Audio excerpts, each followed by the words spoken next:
నమస్తే Telangana, welcome to T news. ప్రజాపాలన అంటూ గద్దెనెక్కిన రేవంత్ రెడ్డి రాచరిక పోకడ్లు పోతున్నారు. తాజాగా జరిగిన పోలీస్ పాసింగ్ అవుట్ పరేడ్ లో సీఎం రేవంత్ రెడ్డి పోలీసులతో జై కొట్టించుకున్నారు. అటు సందర్భం ఏదైనా సరే రేవంత్ రెడ్డి రాజకీయాలను వాడుకుంటున్నారు. పోలీస్ పాసింగ్ అవుట్ పరేడ్ లోనూ రాజకీయాలు మాట్లాడారు. బీఆర్ఎస్ నేతలపై రెచ్చిపోయారు. మరిన్ని తాజా అప్డేట్స్ చూసే ముందు హెడ్లైన్స్ చూద్దాం. ముఖ్యమంత్రికి జై కొట్టిన పాసింగ్ అవుట్ ఎస్ఐలు, పోలీసు ఉన్నతాధికారుల తీరుపై తీవ్ర విమర్శలు. పార్టీ మారిన ఎమ్మెల్యేలపై స్పీకర్ వెంటనే చర్యలు తీసుకోవాలి. హైకోర్టు తీర్పు అమలు చేయాలన్న వివేక్ కౌశిక్. బీసీల జనాభాకు అనుగుణంగా రిజర్వేషన్లు ఇవ్వాలి, వెంటనే జనగణన చేపట్టాలన్న వద్దిరాజు కృష్ణయ్య. కామారెడ్డి జిల్లాలో రోడ్డెక్కిన రైతులు ఆంక్షలు లేకుండా రుణమాఫీ చేయాలని డిమాండ్.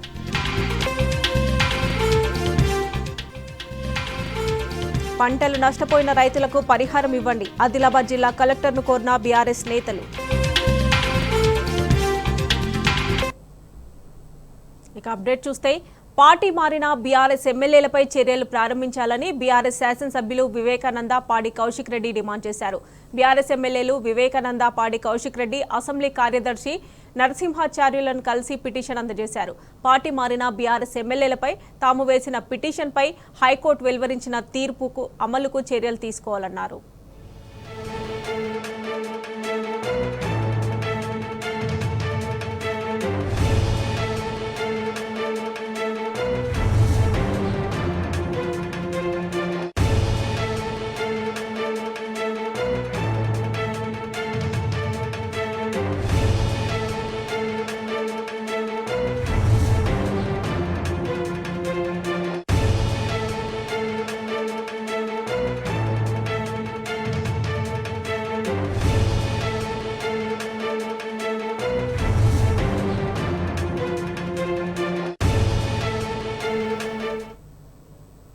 ప్రజాస్వామ్యాన్ని కాంగ్రెస్ ప్రభుత్వం అపహాస్యం చేస్తోందన్నారు ఎమ్మెల్యే వివేకానంద గౌడ్. రాజ్యాంగబద్ధమైన పదవిలో ఉన్న స్పీకర్ పార్టీ మారిన ఎమ్మెల్యేలపై చర్యలు తీసుకోవాలన్నారు. కోర్టు 4 వారాల సమయం ఇచ్చిందని, ఆలస్యం చేయకూడదని కోరారు. మరోవైపు హైకోర్టు తీర్పుపై మంత్రి శ్రీధర్ బాబు వ్యాఖ్యలు గౌరవం తగ్గించేలా ఉన్నాయని ఫైర్ అయ్యారు.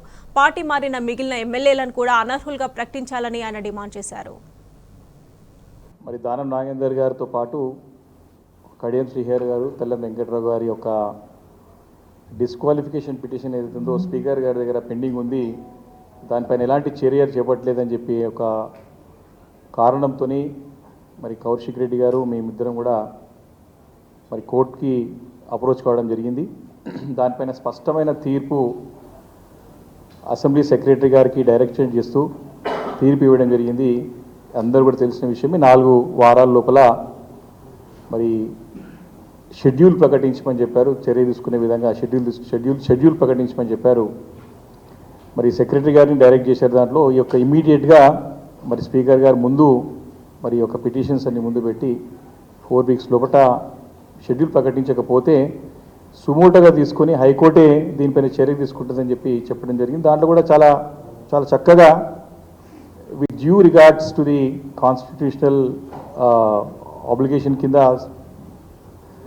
అసెంబ్లీని గౌరవిస్తూ, అంటే లెజిస్లేచర్ని గౌరవిస్తూ మరి చక్కటి నిర్ణయాన్ని ఇచ్చింది. అందరూ కూడా తెలంగాణ రాష్ట్రంలో కాదు, యావత్ భారతదేశం అంతా కూడా దీన్ని స్వాగతించారు ప్రజాస్వామ్యవాదులందరూ కూడా అని చెప్పి సందర్భంగా మనవి చేస్తున్నాను. బాధ్యత గల పదవిలో ఉన్నటువంటి మరి వ్యక్తులు, మరి అసెంబ్లీ వ్యవహార శాఖ మంత్రి ఉన్నటువంటి, అసెంబ్లీ అఫైర్స్ మినిస్టర్ ఉన్నటువంటి శ్రీధర్ బాబు గారి స్టేట్మెంట్ కానివ్వండి, మరి అదేవిధంగా గతంలో మంత్రిగా పనిచేసినటువంటి కడియం శ్రీహరి స్టేట్మెంట్ కానీ, ఇవన్నీ కూడా ఇంకా మాకు జడ్జిమెంట్ కాపీ రాలేదు అని ఏదో దీన్ని టైంపాస్ చేసే విధంగా వాళ్ళ యొక్క మాటలు కనపడుతూ ఉన్నాయి. కాబట్టి దీంట్లో ఇలాంటి, అంటే ఎప్పుడైతే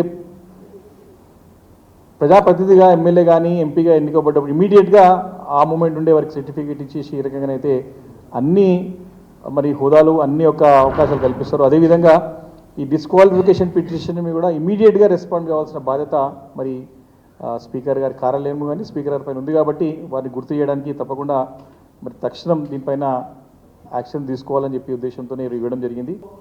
మాకు టైం ఏం లేదు, టైం ఫ్రేమ్ ఏం లేదు, యాక్షన్ తీసుకోవాలని ఏం లేదు. వారాలు ఉంటాయా, సంవత్సరాలు ఉంటాయా, మరి నెలలు ఉంటాయా సంవత్సరాలు ఉండాల్సిన టైం లిమిట్ ఏమీ లేదు మాకు అని చెప్పేసి శ్రీధర్ బాబు గారు మాట్లాడడం ఆశ్చర్యాన్ని కలిగించింది. సరే వేరే ఎవరో మాట్లాడుతారంటే అర్థం ఉంటుంది, మరి అర్థం లేని మాటలు మాట్లాడతారు. కానీ as a learn person, as a learn లీడర్గా ఆయనకి ఒక గతంలో పనిచేసినట్టు అనుభవం ఉన్నది. వారు స్వతహాగా కూడా మరి లా చదివినటువంటి మరి వ్యక్తిగా మరి ఈ రకంగా మాటలు మాట్లాడుతుంటే మాకు ఆశ్చర్యం కలిగింది. మరి వారు సభా సాంప్రదాయాన్ని, సభ యొక్క గౌరవాన్ని, అసెంబ్లీ లెజిస్లేటివ్ గౌరవాన్ని కాపాడే విధంగా వారి చర్యలు ఉంటాయేమనుకున్నాం. కానీ ఈ రకంగా దాటివేసే ధోరణిలో మాట్లాడడాన్ని మాత్రం తీవ్రంగా మేము ఖండిస్తూ ఉన్నాం. దాన్ని అంటే ఎట్లయిపోయిందంటే శాస్త్రం చెప్పే బల్లి కుడుగుల పడ్డట్టు ఉంది. అంటే వారు ఇంత చక్కగా అన్ని తెలిసిన వ్యక్తి ఈ రకంగా మాట్లాడడం, మరి కోర్టుని గౌరవిస్తూ అనుకుంటేనే మరి కోర్టుని అగౌరవపరిచే విధంగా మాటలు మాట్లాడినారు. వారు శ్రీధర్ బాబు గారు కూడా స్పష్టంగా వారు కూడా తెలుసు, సుప్రీంకోర్టు యొక్క ఫుల్ బెంచ్ ఈ యొక్క అనర్హత పిటిషన్స్ పైన గతంలో చాలా క్లారిటీగా తీర్పు ఇచ్చింది 3 నెలల లోపల. ఎందుకంటే ఒక శాసనసభ్యుడికి కానీ పార్లమెంట్ సభ్యుడికి కానీ 5 సంవత్సరాలు మనకి డ్యూరేషన్ ఉంటుంది. సంవత్సరాల కొద్దీ మీరు దీనికి కాలయాపన చేస్తే స్పీకర్ గారు, any speaker like parliamentary speaker కానీ అసెంబ్లీ స్పీకర్ కానీ దీనిలో ఎక్కడ న్యాయం జరుగుతుంది, ఎక్కడ మరి సరిదిద్దే ఒక అవకాశం ఉంటుందని చెప్పి సుప్రీంకోర్టు ఫుల్ బెంచ్తో పాటు చీఫ్ జస్టిస్ కూడా మరి కాన్స్టిట్యూషనల్ బెంచ్ కూడా దీన్ని కన్ఫర్మ్ చేసిన సంగతి పదే చాలా సందర్భాల్లో చూసినాం, వారు కూడా తెలుసు. ఇక హైకోర్టు తీర్పుతో పార్టీ మారిన ఎమ్మెల్యేలు గజగజ వణుకుతున్నారన్నారు ఎమ్మెల్యే కౌశిక్ రెడ్డి. పార్టీ మారిన వారు దమ్ముంటే రాజీనామా చేయాలని సవాల్ విసిరారు. హైకోర్టు తీర్పు కాపీని అసెంబ్లీ కార్యదర్శికి అందించామని, 4 సీట్లలో ఉప ఎన్నికలు రావడం ఖాయమని స్పష్టం చేశారు. అరకపూడి గాంధీ పార్టీ మారలేదని అబద్ధాలు చెప్తున్నారని మండిపడ్డారు. ఇవాళ నేను వివేక్ గారు ఇద్దరం కలిసి పిటిషన్ నేను ఒకటి, వివేక్ గారు ఒకటి, ఇద్దరం వేసింది ఇలా జడ్జిమెంట్ కాపీని తీసుకుపోయి సెక్రటరీ గారికి ఇవ్వడం జరిగింది. ఈ 4 వీక్స్లో తప్పకుండా డిసిషన్ తీసుకోవాల్సిందే. ఎటు పరిస్థితిలో ఆ 10 నియోజకవర్గాలలో బై ఎలక్షన్స్ రావడం తథ్యం. ఇలా ఎలక్షన్స్ వస్తున్నాయని తెలియంగానే 10 మంది ఎమ్మెల్యేలు గజ గజ గజ గజ వణుకుతున్నారు. షేక్ వచ్చేసింది బాడీలా. గజ గజ అంటే గజ గజ. ఒక ఎమ్మెల్యే ఒకడు మాట్లాడతాడు, ఇంకో ఎమ్మెల్యే ఇంకోటి మాట్లాడతాడు, ఇంకో ఎమ్మెల్యే ఇంకోటి మాట్లాడతాడు. మిస్టర్ దానం నాగేందర్ సాబ్, బిచ్చగానివి నువ్వు, అది మేమన్నే. మీ ముఖ్యమంత్రి నువ్వు బిచ్చగానివి దివాన్ షా బార్ దగ్గర బీడీలు అమ్ముకుంటున్నావు అని అన్నది మీ ముఖ్యమంత్రి Revanth Reddy garu. You are named as a cheater of Hyderabad. నీకంటే పెద్ద చీటర్ ఈ ప్రపంచంలోనే లేడు. రేపు నువ్వు ఎమ్మెల్యేగా కాదు, మాజీ ఎమ్మెల్యేగా శాశ్వతంగా మిగిలిపోతావు, గ్యారెంటీ నాగేందర్ రాసి పెట్టుకో అని చెప్తా ఉన్నాను. ఇక కడియం శ్రీహరి మాట్లాడిండు, 2వ బెంచ్ ఉన్నదట, 3వ బెంచ్ ఉంటుందట. అరే మీకు సిగ్గులు శరాలు లేవా? నేను అడుగుతున్న పార్టీలు మారిన వాళ్ళకి. మరి మీకు దమ్ముంటే రాజీనామా చేసి ఎలక్షన్ రాదు, ప్రజలు జవాబు చెప్తారు కదా. కడియం శ్రీహరి గారు పచ్చి మోసగాడు. ఏదో నేను పెద్ద క్యారెక్టర్ మనిషిని, నాకు బాగా క్యారెక్టర్ ఉందని చెప్పుకొని బిల్డప్ ఇస్తాడు. ఆయనంత పెద్ద చీటర్ని ఈ ప్రపంచంలో నేను చూడలేదు.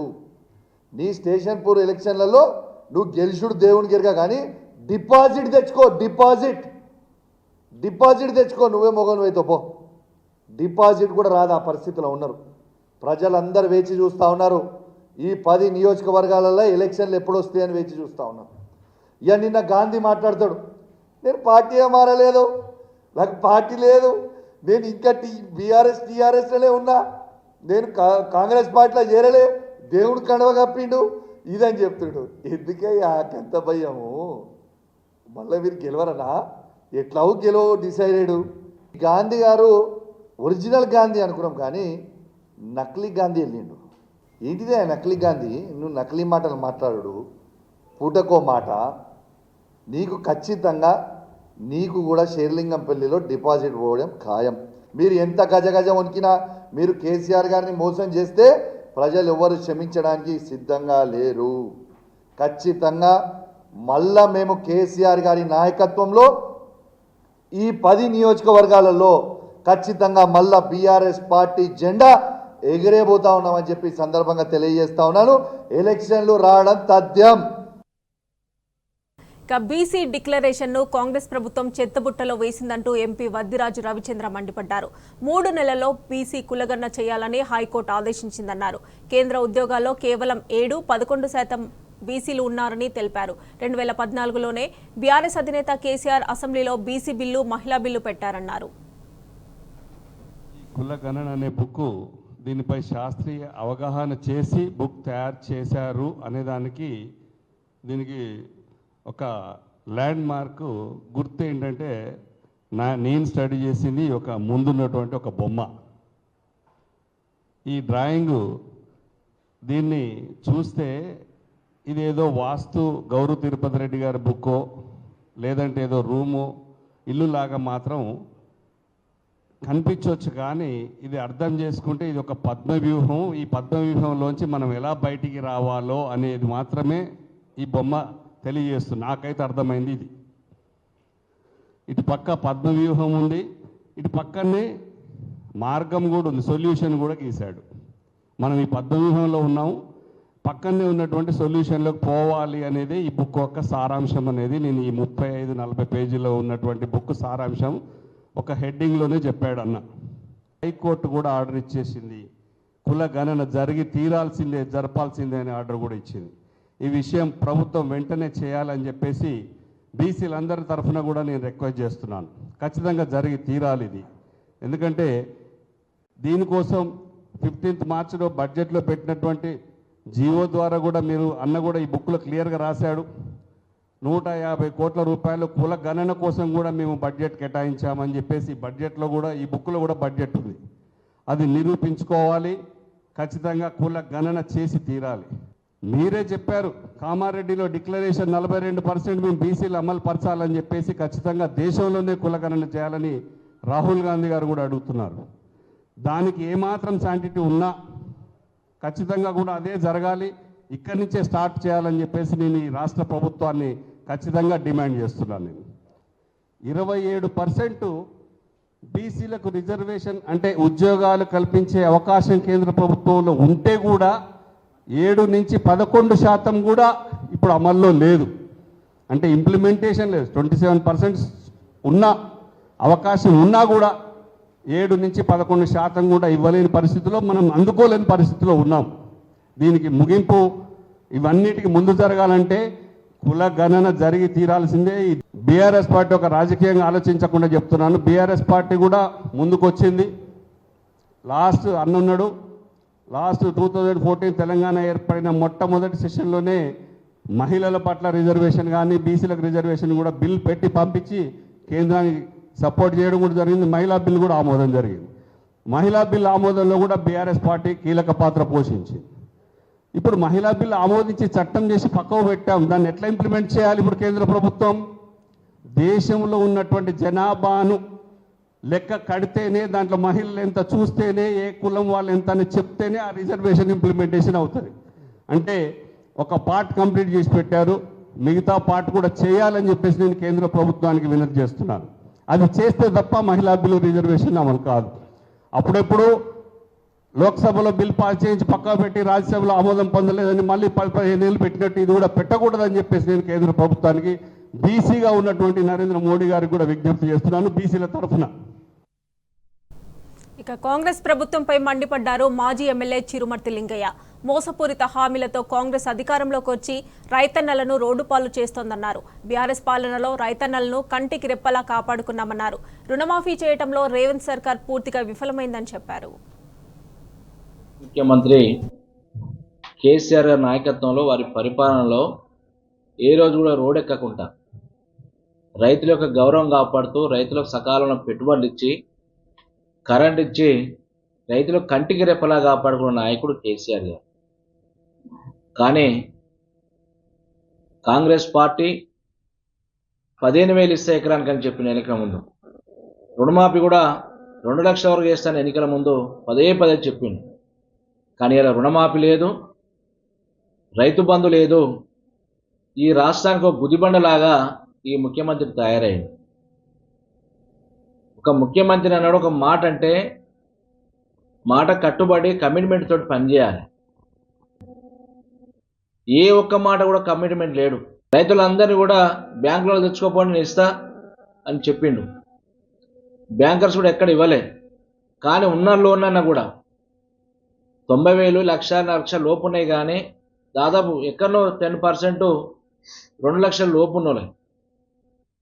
అవి ఇవ్వకుంటే ఈరోజు ఒక మా ముఖ్యమంత్రి ఏమో రేషన్ కార్డు లేకుండా అని చెప్తాడు, ఒక డిప్యూటీ సీఎం ఏమో రేషన్ కార్డు సంబంధంతో ఉందని ఆయన చెప్తాడు. లాస్ట్కి ఏమైంది, ముఖ్యమంత్రి చెప్పింది ఏమో పని చేయలేదు, ఉప ముఖ్యమంత్రి చెప్పింది రేషన్ కార్డు మీద ఆధారపడి ఈరోజు రుణమాఫీ చేసే కార్యక్రమం. కానీ ఇలా రైతులు ప్రతి గ్రామాన కూడా ఇలా మీ బ్యాంకర్స్ కానీ మీ కోఆపరేటివ్ బ్యాంకులు కానీ తాళాలు వేసే పరిస్థితి వచ్చింది.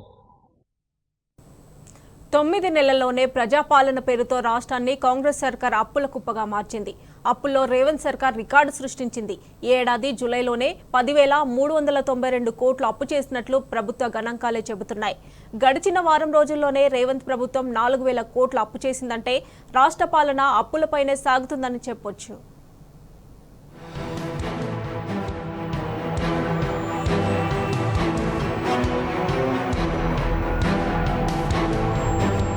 తెలంగాణ చరిత్రలోనే రేవంత్ రెడ్డి ప్రభుత్వం అరుదైన రికార్డును సృష్టించింది. ఈ ఏడాది జూలైలో ఏకంగా 10,892 కోట్ల రూపాయల అప్పు చేసింది. తద్వారా గత 10 ఏళ్లలో ఎన్నడూ లేని విధంగా ఒకే నెలలో 10,000 కోట్ల రూపాయలకు పైగా అప్పుతో చరిత్ర సృష్టించింది. ఈ విషయాన్ని స్వయంగా రాష్ట్ర ప్రభుత్వమే కంట్రోలర్ అండ్ ఆడిటర్ జనరల్ కాక్కు నివేదించింది. రాష్ట్రాన్ని అప్పుల కుప్పగా మార్చిందంటూ గత బీఆర్ఎస్ ప్రభుత్వంపై తప్పుడు ప్రచారం చేస్తూనే రేవంత్ సర్కార్ అంతకు మించి అనే స్థాయిలో ఎడాపెడా అప్పులు చేస్తుందనడానికి ఇదే ప్రత్యక్ష నిదర్శనం. రాష్ట్ర ప్రభుత్వం వెల్లడించిన నివేదిక ప్రకారం ఈ ఏడాది జూలైలో వచ్చిన ఆదాయం కంటే రేవంత్ సర్కారు తెచ్చిన అప్పే ఎక్కువ. జూలైలో పన్నుల రూపేణా దాదాపు 9,966 కోట్ల రూపాయలు, నాన్ ట్యాక్స్ రెవెన్యూ కింద 257 కోట్ల రూపాయలు, లోన్లు అడ్వాన్స్ల రికవరీ రూపంలో 3.62 కోట్లు కలిపి రాష్ట్రానికి మొత్తంగా 10,226.46 కోట్ల రూపాయల ఆదాయం వచ్చినట్టు గణాంకాలు స్పష్టం చేస్తున్నాయి. కానీ ఇదే నెలలో ప్రభుత్వం తెచ్చిన అప్పు 10,892.71 కోట్లు. ఈ లెక్కన రాష్ట్రానికి వచ్చిన ఆదాయం కంటే అప్పే 141.18 కోట్ల రూపాయలు ఎక్కువ. ఈ ఆర్థిక సంవత్సరంలోని తొలి 4 నెలల్ని పరిశీలిస్తే జూలైలో రాబడి గణనీయంగా తగ్గినట్టు స్పష్టమవుతున్నది. ఏప్రిల్లో 11,821 కోట్లు, మే నెలలో 11,332 కోట్లుగా ఉన్న రాష్ట్ర ప్రభుత్వ ఆదాయం జూన్లో 12,465 కోట్ల రూపాయలకు పెరిగినట్టు గణాంకాలు చెబుతున్నాయి. దీనితో పోలిస్తే జూలైలో ప్రభుత్వ రాబడి 2,239 కోట్ల రూపాయలు. నిరుడు ఇదే సమయంలో వచ్చిన రాబడి కంటే 1,091 కోట్ల రూపాయలు తగ్గింది.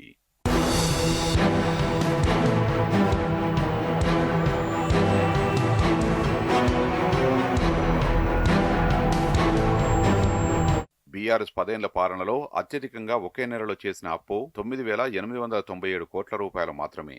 2020 డిసెంబర్లో ఆ రుణాన్ని తీసుకున్నది. అయితే ఆ ఏడాది కరోనా విజృంభించడం, లాక్డౌన్ తదితర కారణాలతో ప్రపంచవ్యాప్తంగా ఆర్థిక వ్యవస్థలు స్తంభించాయి. ప్రభుత్వాలకు రాబడి పడిపోయింది. ఈ నేపథ్యంలో అటు ప్రభుత్వ నిర్వహణతో పాటు సంక్షేమ పథకాల్ని కొనసాగించేందుకు కేసీఆర్ ప్రభుత్వం 2020 డిసెంబర్లో భారీగా రుణం తీసుకోవాల్సి వచ్చింది. కానీ ఈ ఏడాది జూలైలో అలాంటి పరిస్థితులేమీ లేవు. అయినా ప్రజాపాలన పేరుతో రేవంత్ రెడ్డి సర్కార్ ఒకే నెలలో 10,000 కోట్ల రూపాయలకు పైగా అప్పు చేసింది. అయినా ఆ అప్పుతో కొత్త పథకాన్నో ప్రాజెక్టునో చేపట్టిన దాఖలాలేమీ లేకపోవడం గమనార్హం. బాండ్ల వేలం ద్వారా ఈ నెల 3న రిజర్వ్ బ్యాంకు నుంచి 2,500 కోట్ల రూపాయల అప్పు తెచ్చిన రాష్ట్ర ప్రభుత్వం తాజాగా మంగళవారం మరో 1,500 కోట్ల రూపాయల రుణాన్ని తీసుకున్నది. దీంతో వారం రోజుల్లోనే 4,000 కోట్ల రూపాయల అప్పు తీసుకున్నట్లయింది. దీంతో గత 9 నెలల్లో రేవంత్ రెడ్డి సర్కార్ ఆర్బీఐ నుంచి తెచ్చిన అప్పులే 46,118 కోట్ల రూపాయలకు చేరాయి.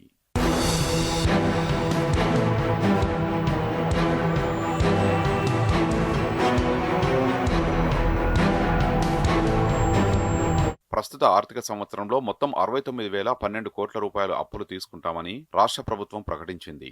అందులో బహిరంగ మార్కెట్ నుంచి 57,112 కోట్ల రూపాయలు, కేంద్ర ప్రభుత్వం నుంచి 3,900 కోట్ల రూపాయలు, ఇతర రుణాల రూపంలో 1,000 కోట్ల రూపాయలు సమీకరించనున్నట్టు బడ్జెట్లో వివరించింది. కానీ ఇప్పటి వరకు బాండ్ల వేలం ద్వారా బహిరంగ మార్కెట్ నుంచి 31,000 కోట్ల రూపాయల రుణాలు సేకరించింది. అంటే ఈ ఏడాది బడ్జెట్లో పెట్టుకున్న లక్ష్యంలో సగానికి పైగా అప్పును కేవలం 5 నెలల్లోనే చేసిందన్నమాట. దీంతో మిగతా 7 నెలల్లో ఇంకెంత అప్పుల మూటను పెడుతుందోనని ఆర్థిక నిపుణులు ఆందోళన వ్యక్తం చేస్తున్నారు. నోరుంది కదా అని కాంగ్రెస్ సర్కార్ బీసీ కులగన్నపై ఎన్నికల ముందు మాటైతే ఇచ్చింది. కానీ తర్వాత బీసీ సర్వేపై చిత్తశుద్ధి కరువైంది. చివరకు హైకోర్టు మొట్టికాయలు వేస్తే తప్ప సర్కార్కు సోయి రాలేదు. బీసీ కులగన్న చేస్తే ఒక తలనొప్పి, చేయకపోతే మాట తప్పినట్లు అవుతుందని ప్రభుత్వం భావిస్తోంది. మరోవైపు రేవంత్ సర్కార్ కావాలనే తాత్సారం చేస్తోందని బీసీ సంఘాలు ఆగ్రహాన్ని వ్యక్తం చేస్తున్నాయి.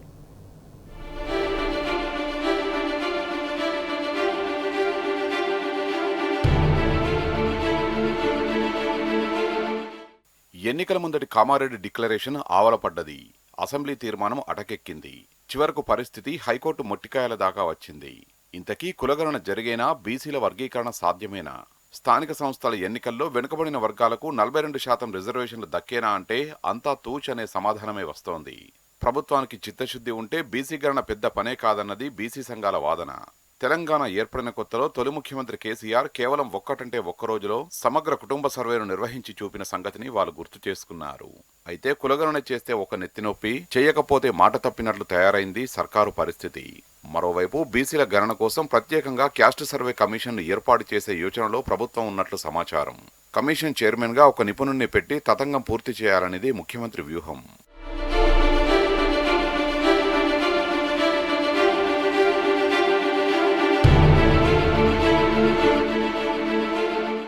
శాసనసభలో ఏకగ్రీవ తీర్మానం జరిగిన తర్వాత కులగణన కోసం జీవో 26 ద్వారా 150 కోట్లకు ఆర్థిక శాఖ పరిపాలన అనుమతులిచ్చింది. కానీ ఇప్పటి వరకు పైసా విడుదల కాలేదు. కులగణనపై ప్రభుత్వం ఇంకా ఒక విధానపరమైన నిర్ణయం కూడా తీసుకోలేదు. బీసీ సర్వేపై నిర్ణయం కోసం ముఖ్యమంత్రి రేవంత్ రెడ్డి తటపటాయిస్తున్నట్లు సమాచారం. ఈ అంశాన్ని కదిలిస్తే తేనెతుట్టను కదిలించినట్లే అన్న భావనలో ఆయన ఉన్నట్లు వినికిడి. రేవంత్ వెనుకడుగు వేయడానికి అనేక కారణాలున్నాయి. కులాల వారీగా బీసీల వర్గీకరణ దాదాపు అసాధ్యమన్నది వాటిలో ఒకటి. కాగా స్థానిక సంస్థల ఎన్నికల్లో బీసీలకు 42% రిజర్వేషన్లు కల్పించడం కూడా చట్టపరంగా అయ్యే పని కాదు. ఇందుకు రిజర్వేషన్ల గరిష్ట పరిమితిపై సుప్రీంకోర్టు విధించిన 50% సీల్ ప్రధాన అడ్డంకిగా మారుతుంది. అలాగే ఆ రిజర్వేషన్లు దేశ అత్యున్నత న్యాయస్థానం చెప్పిన ట్రిపుల్ టెస్టుకు నిలబడాల్సి ఉంటుంది. సాధికారిక కమిషన్ ఏర్పాటు, దాని ఆధ్వర్యంలో రాష్ట్రంలో బీసీల రాజకీయ వెనుకబాటుతనాన్ని నిర్ధారించడం, జనాభా దామాష ప్రకారం ఎస్సీ ఎస్టీల రిజర్వేషన్లు పోగా మిగిలిన వాటిని మాత్రమే బీసీలకు ఇవ్వడం ట్రిపుల్ టెస్టులోని పరిమితులు.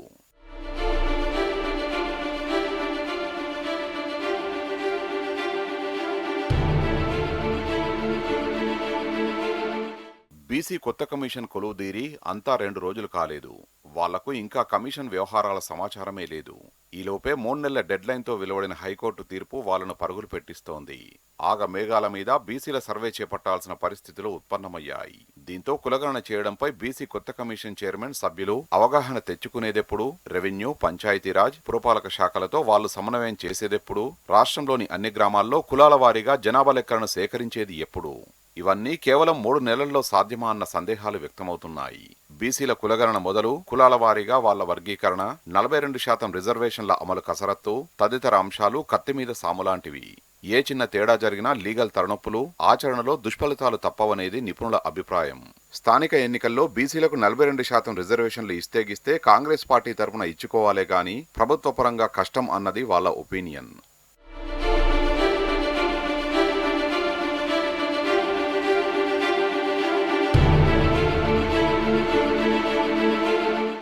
ప్రభుత్వం బీసీల గణన కోసం క్యాస్ట్ సర్వే కమిషన్ను ప్రత్యేకంగా ఏర్పాటు చేయాలనే యోచనలో ఉన్నట్లు సమాచారం. కులగణనపై గతంలో అధ్యయనం చేసి నివేదికలు ఇచ్చిన బీసీ కమిషన్ మాజీ చైర్మన్ పేరు ప్రభుత్వ పరిశీలనలో ఉన్నట్లు తెలుస్తోంది. కాగా అన్ని శాఖల కమిషనర్లను క్యాస్ట్ సర్వే కమిషనర్కు అటాచ్ చేయడం ద్వారా బీసీల గణన పూర్తి చేయాలనే వ్యూహంలో ప్రభుత్వం ఉన్నట్లు వినికిడి. మరోవైపు ఇది కేవలం కాలయాపనలో భాగమే అన్నది బీసీ సంఘాల అభియోగం. కాంగ్రెస్ కు గాని, సీఎంకు గాని, ప్రభుత్వానికి గాని బీసీ సమస్యల పట్ల చిత్తశుద్ధి లేదనేది వాళ్ల ఆరోపణ. ప్రభుత్వం తలుచుకుంటే కులగణన కేవలం 15 రోజుల్లో పూర్తి చేయొచ్చని వాళ్ళు అంటున్నారు. గతంలో కేసీఆర్ ఒకే ఒక్క రోజులో సమగ్ర కుటుంబ సర్వే చేసి చూపించాడని గుర్తు చేసుకున్నారు.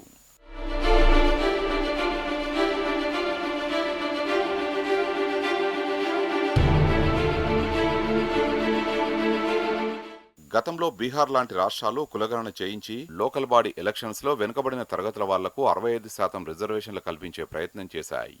కానీ అవి కోర్టుల ముందు నిలబడలేదు. కర్ణాటకలో కూడా కాంగ్రెస్ ప్రభుత్వం బీసీ కులగణన చేయించినా ఆ నివేదికపై ఇంకా ఒక నిర్ణయం తీసుకోలేదు. అందుకే రాష్ట్ర ప్రభుత్వం ఆ దిశలో ముందడుగు వేయడానికి జంకుతోందనేది ప్రభుత్వ వర్గాల నుంచి అందుతున్న సమాచారం. కులాల వారీగా ఏబిసిడి వర్గీకరణ చేసి వాళ్లకు 42% రిజర్వేషన్లు కల్పించి స్థానిక సంస్థల ఎన్నికలకు వెళ్తామన్నదే సీఎం రేవంత్ రెడ్డి వాదన. ప్రస్తుత పరిస్థితుల్లో అది దుస్సాధ్యం. ఈ పరిణామాల నేపథ్యంలో అసలు సర్పంచ్ ఎన్నికలకే ఎసరు వచ్చింది.